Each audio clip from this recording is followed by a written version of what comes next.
Good morning. Celkon mobiles business breakfast షోకి స్వాగతం. Asian మార్కెట్స్లో మిక్స్డ్ ట్రెండ్ కనిపిస్తుంది ఈ ఉదయం. సో కొన్ని మార్కెట్స్ పాజిటివ్గా, కొన్ని మార్కెట్స్ నెగిటివ్గా ట్రేడ్ అవుతున్నాయి. ప్రత్యేకించి జపనీస్ మార్కెట్స్ నష్టాల్లో ట్రేడ్ అవుతుంది. కొంత ప్రాఫిట్ బుకింగ్ కనిపిస్తుంది జపనీస్ మార్కెట్స్లో.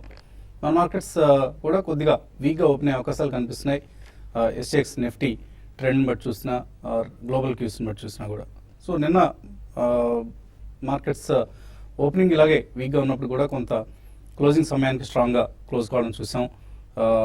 వీక్గా వచ్చిన కోర్ డేటా కావచ్చు, ఆర్ ఈవెన్ ఫిజికల్ డేటాను కూడా ఇగ్నోర్ చేసి మరీ మన మార్కెట్స్ పెరగడం చూసాం.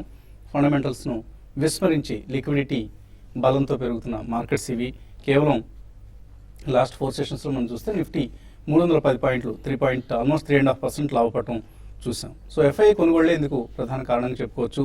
గత 3 సెషన్స్లో సగటున సుమారుగా 600 కోట్ల రూపాయలు రోజుకి ఎఫ్ఐ బయింగ్ జరుగుతోంది. నిన్న కూడా చూసాం 773 కోట్ల రూపాయల వర్త్ స్టాక్స్ను క్యాష్ మార్కెట్స్లో కొన్నారు ఎఫ్ఐస్. సో నిఫ్టీ అలా 9,000 మార్కును క్రాస్ చేసి మళ్ళీ వెనక్కి రావడం కూడా చూసాం. 8,996 దగ్గర క్లోజ్ అయింది. సో 9,008 వరకు ఒక దశలో అలా టచ్ చేసి వెనక్కి వచ్చింది. సో 9,000 మార్క్ చేరువలో ఉంది నిఫ్టీ. ఈ స్థాయి దగ్గర ఇంకా ఎఫ్ఐ మనీ మనం లాస్ట్ ఫ్యూ సెషన్స్లో ఎట్లయితే చూస్తున్నాం అదే విధంగా మనీ ఫ్లో ఉంటుందా ఇండియన్ మార్కెట్స్లోకి, లేకపోతే ఇక్కడ లాభాల స్వీకరణ జరుగుతుందా? ఇది ప్రస్తుతానికి సస్పెన్స్. నిన్నటి ర్యాలీని ఒకసారి గమనిస్తే రిలయన్స్ ఇండస్ట్రీస్ లీడ్ చేసింది. సో ఆయిల్ అండ్ గ్యాస్ సెక్టర్కి సంబంధించిన, రిఫైనరీ సెక్టర్కి సంబంధించిన స్టాక్స్ నిన్న లీడ్ చేశాయి, ప్రధానంగా రిలయన్స్. అలాగే ఐటీ ఫార్మా స్టాక్స్లో కూడా స్ట్రాంగ్ మొమెంటం చూసాం.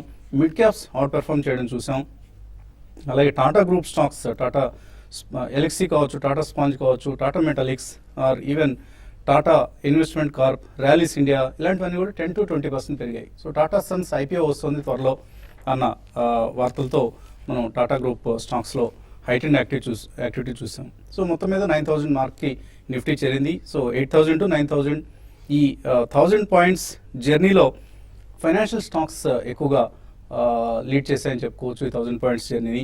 సో ఒకసారి డేటా మనం చూస్తే ఇన్ఫోసిస్ ఈ ర్యాలీకి లీడ్ చేసింది. ఇన్ఫ్యాక్ట్ అందరూ ఎక్కువగా గమనించిన అంశం, ఇన్ఫోసిస్ 13%, ఆల్మోస్ట్ 14% పెరిగింది ఈ 1,000 పాయింట్స్ జర్నీలో. అలాగే హెచ్డిఎఫ్సి 13% పెరిగింది, హెచ్డిఎఫ్సి బ్యాంక్ 12.7% పెరిగింది, యాక్సిస్ బ్యాంక్ 11% పెరిగింది, ఎల్ఎన్టీ 7.5%. ఎస్పెషల్లీ లాస్ట్ ఫ్యూ సెషన్స్లో ఎల్ఎన్టీ స్ట్రాంగ్గా పెరగడం చూసాం. అలాగే ఐసిఐసిఐ బ్యాంక్ లాస్ట్ ఫ్యూ సెషన్స్లో పెర్ఫామ్ చేయకపోయినా అంతకుముందు లెగ్లో బాగా పెర్ఫామ్ చేసిన స్టాక్ ఇది. 6% పెరిగింది ఓవరాల్గా 8,000, 9,000 నిఫ్టీ మధ్య ప్రయాణంలో. అలాగే SBI 5%, Kotak bank 4.5%, IndusInd bank, అలాగే హెచ్యుఎల్ ఇవి కంట్రిబ్యూట్ చేసినవి. అండ్ 122 ట్రేడింగ్ సెషన్స్ పట్టాయి. 8,000 to 9,000 మధ్యలో వెళ్ళటం, 9,000 ఊరించడం, ఆ లెవెల్ని మళ్ళీ వెనక్కి రావడం, ఇలా జరిగింది. కాబట్టి ఆల్మోస్ట్ 122 ట్రేడింగ్ సెషన్స్ మనకు కనిపిస్తున్నాయి. ఇదే 7,000 to 8,000 జర్నీకి మాత్రం ఓన్లీ 77 సెషన్సే పట్టాయి. అలాగే 6,000 to 7,000 కూడా 144 సెషన్స్ పట్టాయి. And longest 5,000 to 6,000 335 trading sessions పట్టింది. 5,000 నుంచి 6,000 క్రాస్ చేయడానికి. సో 8,000 to 9,000 జర్నీ సునాయాసంగానే జరిగిందని చెప్పుకోవచ్చు గత ప్రీవియస్ డేటాను కంపేర్ చేస్తే. ఎందుకంటే 4,000 to 5,000 కావడానికి 765 ట్రేడింగ్ సెషన్స్ పట్టింది. సో ఇలా మనకు డేటా చూస్తే అర్థమవుతున్న విషయాలు ఇవి. సో ఓవరాల్గా పాజిటివ్ సెంటిమెంట్ కొనసాగుతుంది. కరెక్షన్స్ కూడా చిన్న కరెక్షన్సే చూస్తున్నాం మనం. మ్యాక్సిమం 5% కరెక్షన్ చూస్తున్నాం. అంతకుముందు మనం చూసేవాళ్ళం లాస్ట్ ఒక డికేడ్ బ్యాక్ అయితే corrections were to the tune of 10-15% corrections కూడా చూసేవాడు. ఇప్పుడు ఆల్మోస్ట్ లాస్ట్ 30 yearsలో ఎప్పుడు లేనంతగా మ్యాక్సిమం 5 to 6% కరెక్షన్స్తో మార్కెట్స్ ముందు కదులుతున్న ర్యాలీ ఇది. So mother of all bull markets అని ఊరికే అనరు. సో ఇంత స్ట్రాంగ్ మొమెంటం ఉన్న, ఇంత స్ట్రాంగ్ రన్అప్ ఉన్న ర్యాలీస్ని మనం ఎప్పుడు చూడలేదు. సో ఇది ఇన్వెస్టర్స్కు అందరికి కూడా సంతోషదాయకమైన విషయం. మార్కెట్స్ పరిస్థితి గురించి మాట్లాడేందుకు అనలిస్ట్ మనతో సిద్ధంగా ఉన్నారు. సో 9,000 మార్క్ క్రాస్ చేసాం. సో ఒక్కొక్క మైల్ స్టోన్స్ ఆఫ్ కోర్స్ ఎప్పటికప్పుడు నిఫ్టీ కావచ్చు, సెన్సెక్స్ కావచ్చు క్రాస్ చేస్తున్నాయి. ఇవాళ కూడా మేబీ సెన్సెక్స్ 30,000 దాటుతుందా అన్న ఆతృత, ఆసక్తి కనిపిస్తుంది మార్కెట్స్లో. సో ఎటువంటి ట్రెండ్ మీరు ఎక్స్పెక్ట్ చేస్తున్నారు? ఓపెనింగ్ వీక్గా ఉంటాను ఎలా ఉపయోగించుకోవాలి? యా అంటే ట్రేడర్స్ కి అయితే probably they can use it in to buy అండి, బట్ అఫ్ కోర్స్ ఇన్వెస్టర్స్ అయితే always they should be prepared for the next 2-3 years కాబట్టి they should still be buying. ఎందుకంటే మీరు అన్నట్టు కరెక్షన్స్ అనేది మేజర్ కరెక్షన్స్ మనం చూడలే. నిఫ్టీ పరంగా కానీ సెన్సెక్స్ పరంగా index wise corrections more than 5% we have not observed in the last few 1 or 2 quarters also. So ఇది పక్కన పెడితే మనకి నిన్న కూడా మిడ్ క్యాప్ లో చాలా యాక్షన్ జరిగింది, especially your mention of Tata group as such. నిన్న absolutely phenomenal gains we have seen in the market అండి. And some few stocks like Eicher Motors లో వోల్వో వాళ్ళు స్టేక్ అమ్ముతున్నారనే వార్త వచ్చింది కాబట్టి there was some weakness in the stock up to 500 to 700 rupees. So ఇలా stock specific action కొనసాగుతుంది. Stake sale వార్త వచ్చినా కూడా ఐషర్ మోటార్స్ అంత స్ట్రాంగ్ గా నిలబడింది. Yeah it's of course the same news hero motor Corp లో నెగిటివ్ గా పనిచేసింది. యా ఐషర్ స్ట్రెంగ్త్ మనకు దీని బట్టి అర్థమవుతుంది. అంటే అది minority stake in Eicher Motors listed company అండి. Hero Motors they completely got out of Hero Honda గతంలో. So definitely it have some impact. చాలా ట్రాన్సిటరీ అండ్ టెంపరీగా ఉంటాయి. సో ఇలా మనం చూస్తే స్టాక్ స్పెసిఫిక్ యాక్షన్ చాలా ఎక్కువ మనం గమనిస్తున్నాం అండి. So mid and small cap లో యాక్షన్ స్టిల్ కంటిన్యూస్. నిన్న extremely strong pattern we have seen both in mid and small cap stocks.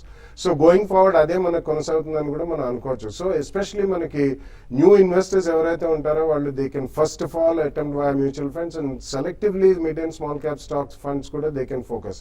So direct market investments కూడా ఇది అనుకూలమైన పరిస్థితి అండి. ఎందుకంటే మనకి we still about 1.5 month away from starting of the result season.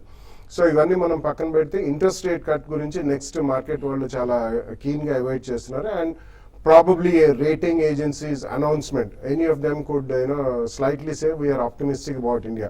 So ఇవన్నీ positive sentiment driven statements ఇక ముందు కూడా వచ్చే అవకాశం మనకి ఎక్కువ కనిపిస్తుంది. Rupee stability is extremely strong. So ఇవన్నీ మనం గమనిస్తే మోర్ పాజిటివ్స్ వే దాన్ నెగిటివ్స్. మార్కెట్ లీనియర్ గా ఓన్లీ వన్ వే ఎవ్రీడే పెరగదు కాబట్టి మైనర్ కరెక్షన్స్ అనేది మేబీ 100 to 200 points మధ్యలో నిఫ్టీ కొట్టుమిట్ ఆడొచ్చు. But that will be very very purely temporary and transitory till result season మనకు అనౌన్స్ అయ్యేదాకా ఏప్రిల్ టు మే ఎండ్ లోపల audited results వస్తాయి కాబట్టి that could be some volatile times. ఈ లోపల Nifty I think it easily go up by another 300 to 400 points అనే చెప్పుకోవచ్చు. So 9,200 9,300 ఎక్కువ మంది ఎక్స్పెక్ట్ చేస్తున్నారు. అలాగా చెప్పినట్లుగా ఎక్కువ మందిలో ఈ అభిప్రాయం ఉంది. So normal markets contrary direction తీసుకుంటూ ఉంటాయి. ఎక్కువ మంది బాగా పెరుగుతుంది అనుకున్నప్పుడు తగ్గడం చూస్తుంటాం. అలాగే ఎక్కువ మంది తగ్గుతుంది. కుటుంబం వారు లాస్ట్ వీక్ చెప్పారు 7,700 కూడా రావచ్చేమో నిఫ్టీ అన్న ఉద్దేశం బడ్జెట్కి ముందు. సో బట్ మార్కెట్స్ అనూహ్యంగా పెరిగాయి. సో ఈసారి కూడా అలా జరిగే అవకాశం కనిపిస్తుంది. యా ఐ థింక్ నిన్నటి చార్ట్ ప్యాటర్న్స్ కనుక చూస్తే మనం లాస్ట్ హాఫ్ అన్ అవర్ లోనే 9,000 మార్కెట్ ఏదో వెళ్ళాలి అని వెళ్ళింది కానీ ఇట్స్ స్ట్రెంత్ కనపడలేదండి. సో బ్రేక్అవుట్స్ మనకి ప్రీవియస్ టాప్ లో వచ్చినప్పుడు కూడా ప్రాబ్లీ 0.5 నుంచి 1% పెరగాలి. అంటే అబౌట్ 8996 నుంచి 100 points అబౌట్ 9,096 వస్తేనే మనం బ్రేక్అవుట్ గా చెప్పుకోవచ్చు. సో నిన్నటి 9,000 క్రాసింగ్ ఒక బ్లిప్ అనే చెప్పాలి. బేసికలీ నిన్న దోహదపడిన స్టాక్స్ లో రిలయన్స్ ఏదైతే వీకెస్ట్ స్టాక్ ఉందో for the whole rally, so అది స్ట్రాంగ్ రావడం వల్ల కొద్దిగా దోహదపడింది. నిఫ్టీ 9,000 క్రాస్ అవటం చూసాం. అదేవిధంగా ఏవైతే వీక్ బ్యాంక్స్ ఉన్నాయో పిఎస్యూ బ్యాంక్స్ మేబీ ఐడిబిఐ కానీ ఓబీసీ కానీ ఈ స్టాక్స్ అన్ని పెరగటం చూసాం. సో ఇక్కడ నుంచి ప్రాబ్లీ 9,040 9,060 అబోవ్ క్లోజ్ అవుతేనే ఇంకొక 200 points ర్యాలీ వచ్చే అవకాశం ఉందని చెప్పొచ్చు. మేబీ మీరు టెక్నికల్స్ కూడా మరొకసారి సవరించుకోవాల్సిన అవసరం ఉంది. ఎందుకంటే ఆర్బీఐ 0.25% కట్ చేసింది. 7. ఏప్రిల్ లో జరుగుతుంది అనుకున్నది కాస్త ముందస్తుగానే చూస్తున్నాం. So this is definitely A positive step for the market. Probably 9,000 ని మేబీ ఇవాళ మార్నింగ్ ట్రేడ్ లోనే దాటే అవకాశం. ప్రాబ్లీ ఆ గ్యాప్ కూడా ఫిల్ చేసే అవకాశం ఉందండి. I think jump in market అయితే కాదు, డెఫినెట్లీ 9,050 9,100 అయినా కూడా I think we should wait for correction. So మొన్నటిలో ఏదైతే 88 85 ఉందో ప్రాబ్లీ దాని కింద క్లోజ్ అవుతేనే ఒక మైనర్ వీక్నెస్ అనాలి. లేదంటే 88 85 దాకా one should start continue to buy. అదేవిధంగా బ్యాంక్ నిఫ్టీ నిన్న టోటల్ అండర్ పర్ఫార్మింగ్ చేసింది. Probably this was a news. Maybe ఈ రోజు ఒక మంచి గ్యాప్ అప్ లో ఓపెన్ అయ్యే. సో నిన్న లాస్ట్ హాఫ్ అన్ అవర్ లో we are seen lot of PSU banks like IDBI ఇవన్నీ కూడా 5 to 10% పెరగటం చూసాం.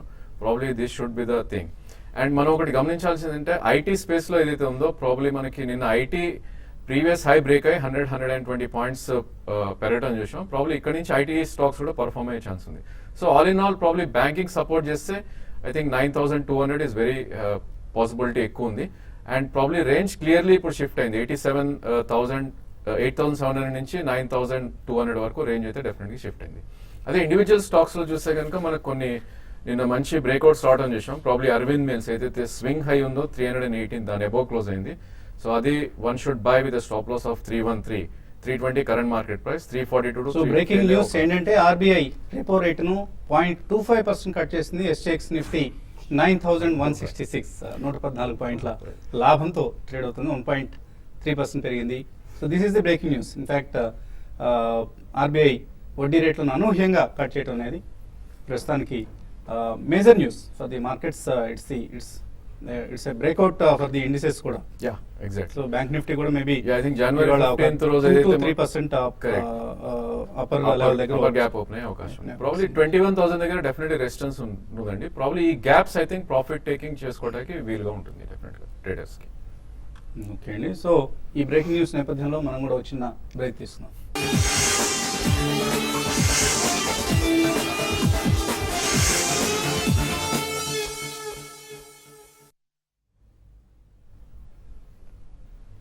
సెల్కాన్ మొబైల్స్ బిజినెస్ బ్రేక్ఫాస్ట్ షోకి తిరిగి స్వాగతం. సో ఆర్బీఐ గవర్నర్ తన డ్యూటీని నిర్వర్తించే పనిలో పడ్డారు. సో ప్రభుత్వం ఏదైతే ఇన్ఫ్లేషన్ టార్గెట్ చేయమంటూ ఒక మానిటరీ పాలసీ అథారిటీని ఏర్పాటు చేసిందో ఆ పాలసీని అమలు చేసే ప్రయత్నంలో ఇప్పటికే నిమగ్నమయ్యారు. సో ఆర్బీఐ అనూహ్యంగా సర్ప్రైజింగ్ రేట్ కట్ను ప్రకటించింది.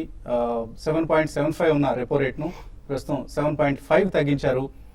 దీని మార్కెట్స్ ఎంత త్వరగా ఆర్బీఐ ఎంత స్విఫ్ట్గా మూవ్ అవుతుందని ఎవరు ఎక్స్పెక్ట్ చేయలేదు. అండ్ ఇంతకుముందు ప్రభుత్వం ఏదైతే మ్యాండేట్ ఇచ్చిందో ఈ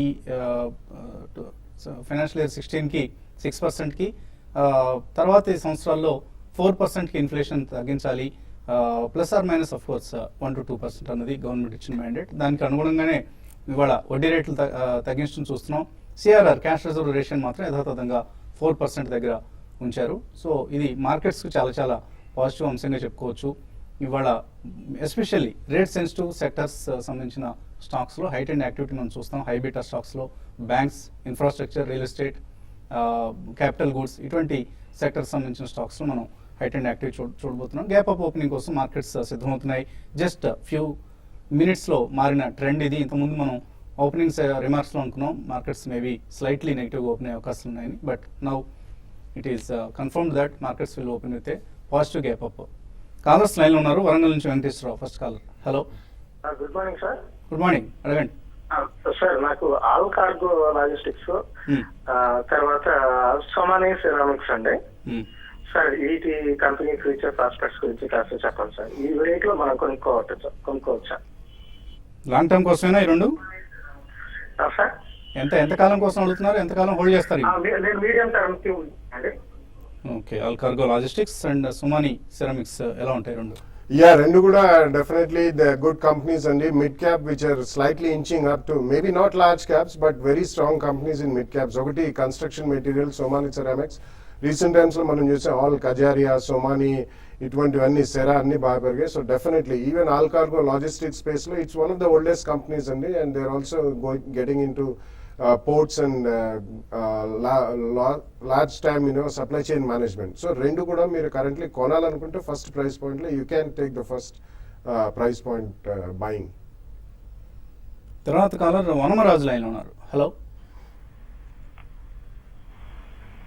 హలో హలో, అడగండి వనమరాజు. సార్ నమస్తే సార్. నమస్తే, అడగండి. ర్యాలీస్ ఇండియా ఒకటి అండ్ గ్రో ఫైనాన్స్ అండి. ర్యాలీస్ ఇండియా బాలు గారితో మాట్లాడాలి సార్. అడగండి. సార్ నమస్తే అండి. నమస్కారం అండి, చెప్పండి సార్. మీరు 3-4 days నుంచి ర్యాలీస్ ఇండియా చెప్తున్నారు కానీ కరెక్ట్ గా నేను నిన్ననే మానిటర్ చేయలేకపోయాను. మార్కెట్ నిన్న 10% పెరిగిపోయింది. మీరు చెప్తూనే ఉన్నారు ముందు నుంచి ఈ రేట్ లో తీసుకోవచ్చా? అండ్ గ్రో ఫైనాన్స్ ఒకటండి 270లో తీసుకుని ఉన్నాను నేను. ఈ రోజు ఈవెన్ హౌసింగ్ ఫైనాన్స్ కంపెనీస్ కూడా చాలా పాజిటివ్ గా రియాక్ట్ అయ్యే అవకాశం ఉందండి. ఇంట్రెస్ట్ రేట్ కట్ ఇప్పుడే మనం చూస్తున్నాం.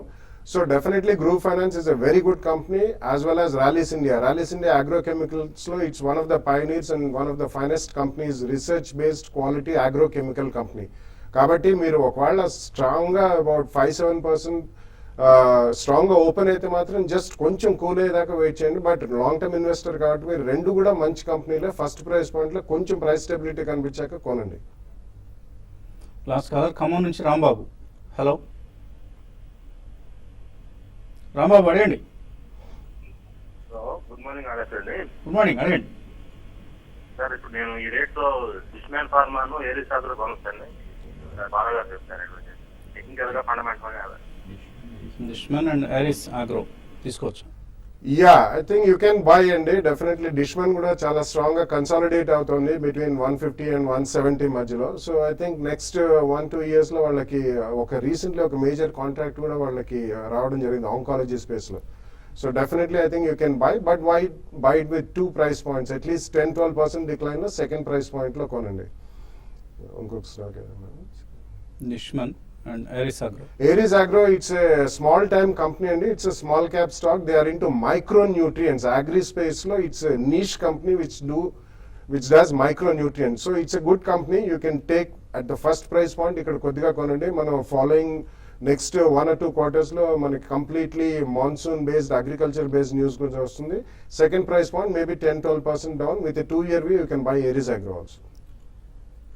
వంగపండు హరనాథ్ బాబు మెయిల్ పంపించారు. Business breakfast and smart investor యూట్యూబ్లో అప్డేట్ చేయటం లేదని కొద్దిగా మా వాళ్ళు ఈ బిజినెస్ లీడర్ అవార్డ్స్ కార్యక్రమంలో బిజీగా ఉన్నారు. ఎంత బిజీగా ఉన్నా ఇవి ఫస్ట్ ప్రయారిటీ అండి. ఈ కార్యక్రమాలే మనకు లైఫ్ లైన్ TV5 బిజినెస్ టీమ్కి. సో తప్పకుండా మీకు కలుగుతున్న అసౌకర్యానికి చింతిస్తున్నాం. ఇవాళ నుంచి ఎట్టి పరిస్థితుల్లో 2 కార్యక్రమాలను కూడా సాధ్యమైనంత త్వరగా అప్లోడ్ చేయించే ప్రయత్నం చేస్తాం. పుల్లారావు అడుగుతున్నారు రిలయన్స్ ఇన్ఫ్రా అండ్ CCL ఈ రెండింటికి ఎటువంటి టార్గెట్స్ ఎక్స్పెక్ట్ చేయొచ్చు? తీసుకోవచ్చా ఇక్కడ Reliance infra factor? Reliance infra కనుక చూస్తే బేసికలీ నిన్ననే మనం 100-day మూవింగ్ యావరేజ్ ఏదైతే 479 ఉందో దాని అబౌవ్ క్లోజ్ అవుట్ అని చూసాం. సో ఇక్కడ నుంచి ఒక 521 దాకా వెళ్ళే ఛాన్స్ ఉంది. బట్ 533 అక్కడ 50-day మూవింగ్ యావరేజ్ దగ్గర ఒక గట్టి రెసిస్టెన్స్ ఉంటుంది. సో ప్రాబ్లీ ఈ రేట్లో కొనాలి అంటే 466 స్టాప్ లాస్ పెట్టుకోవాలి. ఐ థింక్ ఉంటే మాత్రం ప్రాఫిట్ బుక్ చేయడం బెటర్ అరౌండ్ 530. అదేవిధంగా CCL ప్రొడక్ట్స్ యాక్చువల్లీ మనం 195 నుంచి ఒక మంచి డిప్ వచ్చినాక మళ్ళీ ఒక అప్ ట్రెండ్ చూస్తున్నాం. దాంట్లో 166 ఏదైతే బాటమ్ ఫామ్ అయిందో అది స్టాప్ లాస్ పెట్టుకుని you can enter maybe 2 price points లో. 185 కరెంట్ మార్కెట్ ప్రైస్, ఇక్కడ 50%, maybe 165 50%, maybe 220 in the next 3 months వెళ్ళే అవకాశం ఉంది. Walchandnagar industries short term target చెప్పమంటున్నారు సుబ్బు తోట. వాల్చంద్ నగర్ కనుక చూస్తే మనం లాస్ట్ 6 months గా చూస్తే 83 రూపీస్ నుంచి 281 దాకా వెళ్ళి ఒక కన్సల్టేషన్ మోడ్ లో ఉంది. సో ప్రాబబ్లీ దీని రేంజ్ అరౌండ్ 239 అండ్ 277 అని చెప్పొచ్చు. సో ఇన్ కేస్ మీ దగ్గర ఉంటే 277 అరౌండ్ స్టాప్ ప్రాఫిట్ బుక్ చేసుకోవచ్చు. మధుకాన్ ప్రాజెక్ట్స్ కొన్నారంటే 20 రూపాయల్లో చక్రధర్ ప్రాఫిట్ బుక్ చేసుకోవచ్చు. ఇక్కడ వెయిట్ చేయొచ్చా? ప్రాబ్లీ 50% బుక్ చేయొచ్చు అండి. రన్అప్ చాలా స్టీప్ గా ఉంది స్టాక్ లో, ఆల్మోస్ట్ 3 times అయిపోయింది ఇప్పుడు. ప్రాబ్లీ ఇక్కడ 50% ప్రాఫిట్ బుక్ చేసుకోవచ్చు. అదేవిధంగా ట్రేడింగ్ పొజిషన్ కనుకుంటే 48 దగ్గర స్టాప్ లాస్ పెట్టాలి. నెక్స్ట్ టార్గెట్ అరౌండ్ 73 to 74 వెళ్ళే అవకాశం ఉంది. LRK Prasad 2 large cap 2 mid cap stocks recommend చేయమంటున్నారు. 5 లక్షల రూపాయలు ఇన్వెస్ట్ చేస్తారట. Yeah, large cap, I think you can go around with Bharat Forge and they're doing extremely well. So I think it's a good bet. And cement lo you can go, infrastructure lo you can buy L&T on with 2 price points. And small cap and it's a large range and so I think you can buy one housing finance company, maybe DHFL or GIC Home Finance. And alage auto ancillary lo probably you can now look at maybe JBMA ఇప్పుడు strong consolidation అయింది. And pharmaceuticals లో maybe around Granules India around 700 to 750 range. JMR infra hold చేస్తున్నారు 22 రూపాయల్లో. సాయి భార్గవ్ అలాగే Granules India 870లోనే holder sell. Probably రెండు కూడా short term ఒక కన్సల్టేషన్ జోన్ లో ఉన్నాయండి. ప్రస్తుతానికి అయితే హోల్డ్ చేయండి. మేబీ 10 to 15% పుల్ బ్యాక్ వస్తే కనుక ఎగ్జిట్ అయిపోవచ్చు. హరినాథ్ రెడ్డి అడుగుతున్నారు 2 లక్షల రూపాయలు DCWలో ఇన్వెస్ట్ చేద్దాం అనుకుంటున్నారు 2 సంవత్సరాల కోసం, చేయొచ్చా? Not a good idea అండి. Don't invest so much money in one stock. It's a commodity based chemical stock. Dharangadhara chemical works అని కొద్దిగా డైవర్సిఫై చేసి కొంచెం కొనుక్కోండి. Maybe around 50,000 rupees, not entire 2 lakhs in one stock. Naresh Kumar defence stock అని recommend చేయమంటున్నారు.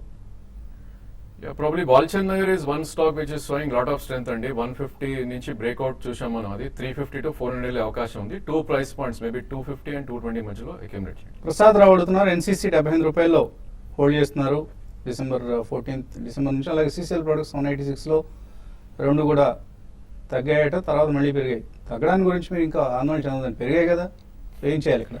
NCC probably next target 117 అండి. మీ కొన్న price stop loss పెట్టుకు 3 to 4 months హోల్డ్ చేస్తే 117 వెళ్ళే అవకాశం ఉంది. ఐ థింక్ CCL ఇంతకుముందే చెప్పాను, ప్రాబ్లీ 3 to 6 months మధ్యలో 220 to 230 దాకా వెళ్ళే అవకాశం ఉంది. A to Z ఇన్ఫ్రా బాగా పెరిగింది, ఇక్కడ నుంచి ఏం చేయాలి? తాటి శ్రీని అడుగుతున్నారు. ఈ స్టాక్ కనుక చూస్తే ఆల్మోస్ట్ 36 నుంచి 13 రూపీస్కి వచ్చి ఇప్పుడే కొంచెం 20-20 మధ్యలో ఉందండి. మేబీ పుల్ బ్యాక్ రావచ్చు ఇంకా 23, బట్ ఇలాంటి stocks I think you should get away అండి. కొద్ది ర్యాలీస్లో ఎగ్జిట్ అవ్వాలి. 24-25 మధ్యలో ఎగ్జిట్ అవడానికి ట్రై చేయండి. అలాగే HOEC తీసుకోవచ్చు ఇక్కడ. ఇట్స్ అగైన్ మళ్ళీ దిలీప్ సాంఘవి గారి స్టోరీలో డెవలప్ అవుతుందండి. Probably it should take some risk, but ఎక్కువ క్వాంటిటీ కొనుక్కుంటే కొద్దిగా కొనుక్కోండి. చాలా మెయిల్స్ ఉన్నాయి కానీ సమయం కూడా మించిపోయింది. And breaking news is RBI అనూహ్యంగా వడ్డీ రేట్లు తగ్గించింది. సో ఈ నేపథ్యంలో మార్కెట్స్ పాజిటివ్గా రియాక్ట్ అవుతే గ్యాప్ అప్ ఓపెనింగ్ కోసం సిద్ధమవుతున్నాయి. సో ఒక 2-3 అవర్స్ ఈ న్యూస్ డైజెస్ట్ అయిన తర్వాత మార్కెట్స్ ఎలా బిహేవ్ చేస్తాయి అనేది చూడాల్సిన అంశం. ఇది ఇవాళ సెల్కాన్ మొబైల్స్ బిజినెస్ బ్రేక్ఫాస్ట్లో మధ్యాహ్నం 1:30 స్మార్ట్ ఇన్వెస్ట్లో మళ్ళీ కలుద్దాం.